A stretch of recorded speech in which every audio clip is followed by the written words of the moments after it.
Hello বন্ধুরা, তোমরা সবাই কেমন আছো? আশা করি ভালো আছো, সুস্থ আছো। তো আমিও ভালো আছি। মৌসুমি অফিসিয়াল চ্যানেলে তোমাদের সবাইকে স্বাগত জানিয়ে আজকে চলে এলাম ডেলি ব্লগ নিয়ে। তো বাসি কাজটা সেরে চাটা খেয়ে আর বাজারে গেলাম। তো বাজার থেকে এলাম, যেহেতু কালকে একাদশী গেছে, তো একাদশী করা হয়েছে, আর আজকে ভাবলাম একটু বাজারে যাই। তো বাজার থেকে আসলাম। তো এই দেখো এখন জ্যান্ত মাছ নিয়ে এসেছি। জ্যান্ত মাছ দিয়ে ফুলকপি দিয়ে বা ওলকপি দিয়ে ঝোল হবে, যেহেতু আমাদের বাগান একটা চাষ করা হয়েছে ছোটোখাটোর মধ্যে দিয়ে, বাড়ির মধ্যেই। তো কপি হয়েছে, ওলকপি ফুলকপি দুটোই আছে। তো এখন কোনটা দিয়ে করবো সেটা পরে তোমাদের সাথে শেয়ার করব। তো ফার্স্টে এর মধ্যে রয়েছে জ্যান্ত মাছ, আর যেহেতু অল্প করেই এনেছি, রাতের বেলা তো আমাদের মাছ খায় না কেউ, খেলে মেয়ে একা খায়, তো তার জন্যে একটা নিয়েছি। একটা মাছই জ্যান্ত 80 টাকা হয়ে গেছে। তো দেখো ফার্স্টে তোমাদেরকে ঢালছি একদম জ্যান্ত মাছ। এই দেখো, দেখতে পাচ্ছ মাছটা দেখেই বুঝতে পারছো জ্যান্ত, একেবারে কাটিয়ে নিয়ে এসেছি। যেহেতু মানে জ্যান্ত মাছ আর বড় মাছ না কাটালে তো আমি কাটতে পারবো না, এর কাঁটাগুলো খুব শক্ত হয়। তো দেখো মুড়োটা তোমাদেরকে দেখাচ্ছি। দেখো মুড়ো দেখতে পাচ্ছ, এই যে পুরো একদম জ্যান্ত। তো চলো এখন মাছটাগুলো ধুয়ে ধাই। তো বন্ধুরা, মাছ ভালো করে ধুয়ে ধাই নুন হলুদ মাখিয়ে রেখেছি। আর আজকে তো রান্না হবে কপি দিয়ে ঝোল। তো চলো আজকে আমাদের বাগানে কোথায় চাষ করেছি কপি তুলবো, সেটাই তোমাদের সাথে শেয়ার করব।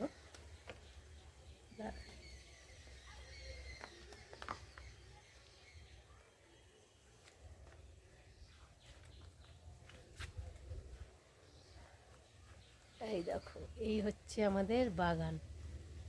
এই এখানটা হয়েছে কপি। চলো এখন কপি তুলবো।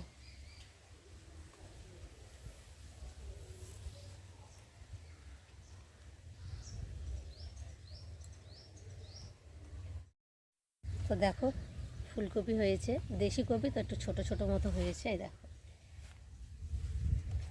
এই দেখো, এই দেখো কতগুলো হয়েছে, ফুলও ফুটে গেছে। ছোট ছোট তো, আর এগুলো কোনো সার ফার কিছু দেওয়া হয়নি, এমনি। দেখো, আর ওলকপি দেখাচ্ছি দাদা। এই দেখো, এই দেখো ওলকপি হয়েছে। এদিকে ওই যে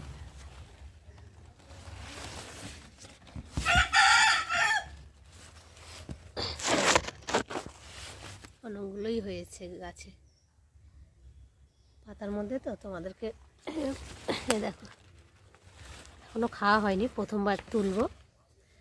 এই দেখো কপি হয়েছে ছোট ছোট। আর আমাদের মোরগটা দেখো এরকম চিল্লাচ্ছে।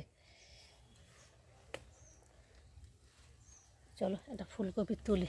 এটা বেশি দেখো ফুটে গেছে, ফুল ফুটেছে, তার জন্য একটা কপি তুলে নিই। বাবা, কপি ওঠে না, পাতা ছিঁড়ে আসছে। একটা হবে না, ছোট ছোট তো, দুটোই তুলি।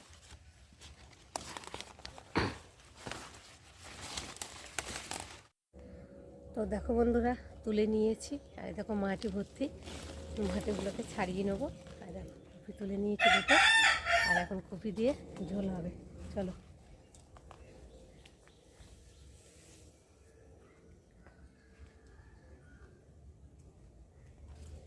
কপি দুটো এখন এখানটা রেখে দিলাম, কারণ কাদা আছে তো, তার জন্য ছাড়াবো। তো চলো বন্ধুরা, রেডি করে নিই। আর এই দেখো এখানটা রান্না করবো বাইরে। তো চলো। তো দেখো বন্ধুরা, সব কেটে জোগাড়ি করে চলে এসেছি রান্নায়। এখানটা দেখো ফুলকপি আলু কেটে নিয়েছি, এখানটা মটরশুঁটি, টমেটো, ধনে পাতা, আদা বাটা, জিরে বাটা, পেঁয়াজ কুচি, আর মাছের নুন হলুদ লঙ্কা মাখিয়ে রেখেছি। এখন কড়ার বসে দিয়েছি, গরম হয়ে গেছে, আর উনুনটা খুব সুন্দরভাবে জ্বলছে। আর এখন আমি তেল দিয়ে দেবো।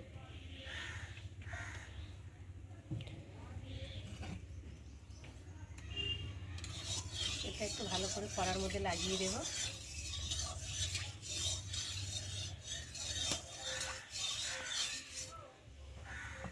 আর এখন এই যে নুন হলুদ মাখিয়ে রাখা মাছগুলো দিয়ে একে একে ভেজে নেব। দেখো মুড়ুরা দেখো কত বড়।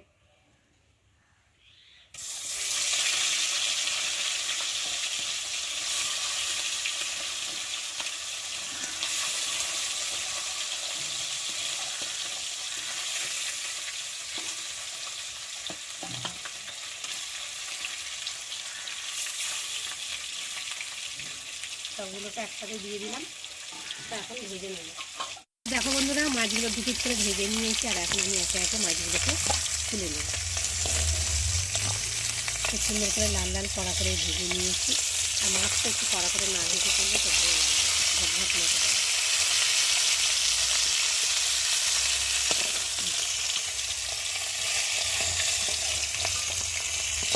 মাথাটা দেখতে পাচ্ছ কতটা বোঝে। চলো মাথাটাকে তুলে নিলাম, তারপর ভাজা হয়ে গেছে আর রেখে দিলাম। আর কড়াতে তেল রয়েছে, আর এখন ওই তেলের মধ্যে আমি কপিগুলোকে ভেজে নেব।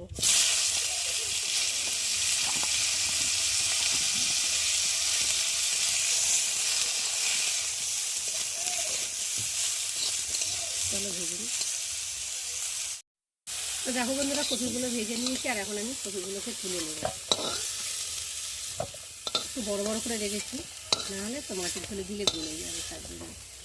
আর এবার কড়াতে তেল দেবো। বাবা জ্বলে উঠেছে কাঠটা খুব।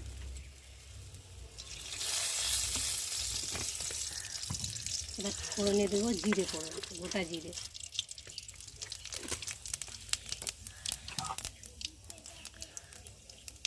তারপরে দেব পেঁয়াজ।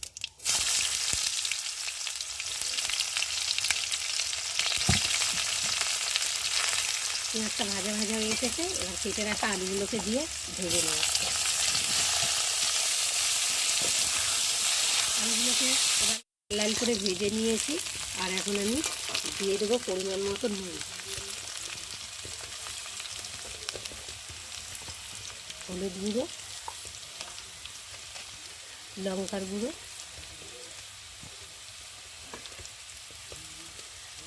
আদা বাটা, জিরে বাটা, একটা টমেটো কুচি দিয়ে মশলাটা ভালো করে কষিয়ে নেব।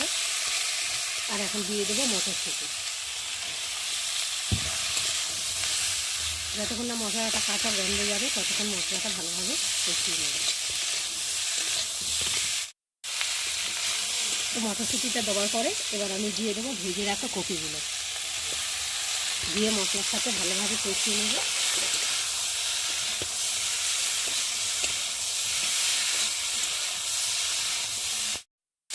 তো দেখো বন্ধুরা, ভালোভাবে কষিয়ে নিয়েছি, আর মশলা থেকে তেলও ছেড়ে দিয়েছে, আর ভাজা ভাজা মশলার গন্ধও বেরিয়ে গেছে।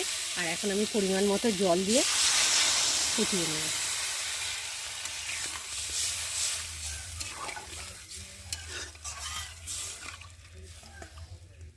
দিয়ে আর এখন আমি ঢাকা দিয়ে ফুটিয়ে নেব। তো দেখো বন্ধুরা, ঝোলটা ফুটে গেছে, আর আলুটাও সেদ্ধ হয়ে গেছে, পুরো একদম গলে গেছে দেখো। আর এখন আমি ভেজে রাখা মাছগুলোকে দিয়ে ফুটিয়ে নেব। একটু ভালো করে নেড়ে দেবো, আর এবার উপর দিয়ে ধনে পাতা কুচি ছড়িয়ে দেবো, দিয়ে এবার ঢাকা দিয়ে একটু ফুটিয়ে দেবো। তো বন্ধুরা, এবার ঢাকাটাকে খুলবো। দেখো ঝোল টকবক করে ফুটছে, আর একটু নেড়ে দেবো। আর কালারটা কত সুন্দর হয়েছে। আর আজকে আমার মাছের ঝোলে, জ্যান্ত মাছের ঝোলের রেসিপি কেমন হয়েছে তোমরা কিন্তু অবশ্যই কমেন্ট করবে। আর ভালো লাগলে লাইক কমেন্ট শেয়ার করো। আর আমার চ্যানেলে যদি নতুন হয়ে থাকো চ্যানেলটাকে সাবস্ক্রাইব করো। আবার তোমাদের সঙ্গে দেখা হবে পরের ব্লগে। তখন তোমরা তোমাদের খেয়াল রাখো, তোমরা আমার চ্যানেলটাকে সাবস্ক্রাইব করতে থাকো, আর আমি এদিকে